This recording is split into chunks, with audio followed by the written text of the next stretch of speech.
there is one school of thought by Peter Tosh that no matter where you come from, as long as you're a black man, you're African. Now, there has been this, argument, that appeared in the Jamaican newspaper and all that kind of thing about a statement Stonebwoy made. You understand me? Yes. About the fact that reggae is Jamaican, but it has its root in Africa. Now, yes. Queen Ifrica, being an open-minded person, I don't know if you can take us to school and tell us about the linkage between the Jamaican reggae music and Africa, because you realize that a lot of Jamaican reggae music, is about Africa. Jamaicans sing a lot about Africa. We want to come home and all that and all that. Now, let us know that kind of linkage between Jamaica and Africa. And let us know if really and truly reggae is Jamaican, but it is rooted in Africa. Yes. It's a very difficult analogy to make, but let's look at it from this point of view. Mm-hmm. As melanated people, I don't necessarily like to use the word black people anymore. Yeah. We are melanated people of many shades, Definitely. I strongly am of the opinion that we did not begin at slavery. Mm-hmm. So that's the first difference to be pointed out, Mm-hmm.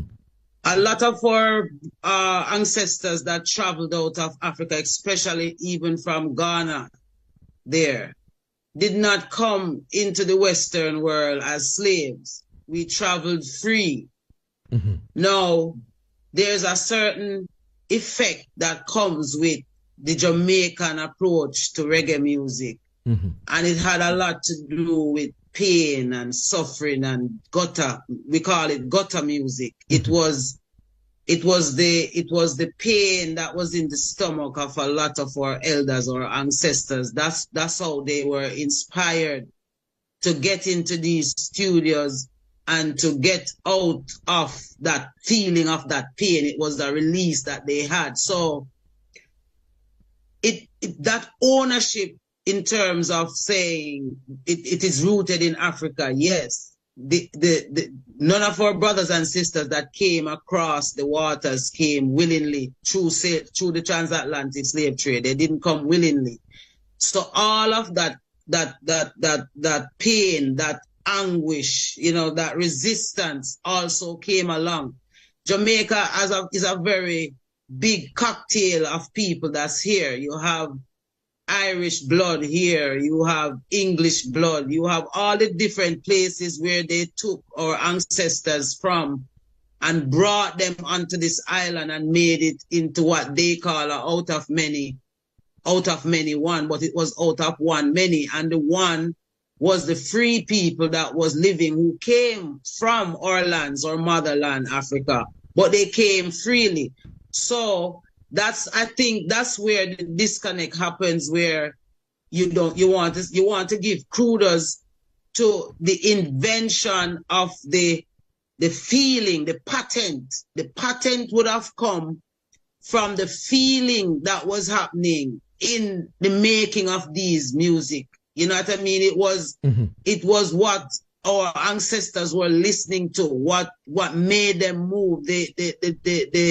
The African songs that they would have sung, combined with what they would have been hearing on American radios and all the different genres that culminated into, and also you had revival, you had kumina, you had dinky. There were so many different sounds that was coming together to create the diversity that we see in how some Jamaicans approach, especially reggae, in opposed to others.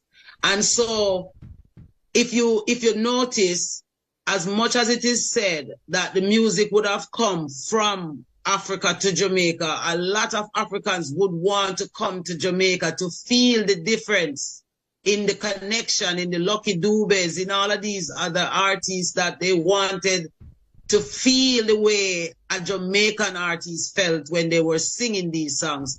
But again, as I said, it had to do with the feeling that was happening here on the ground, or you know what I mean? If you get what I'm trying to say. Yeah.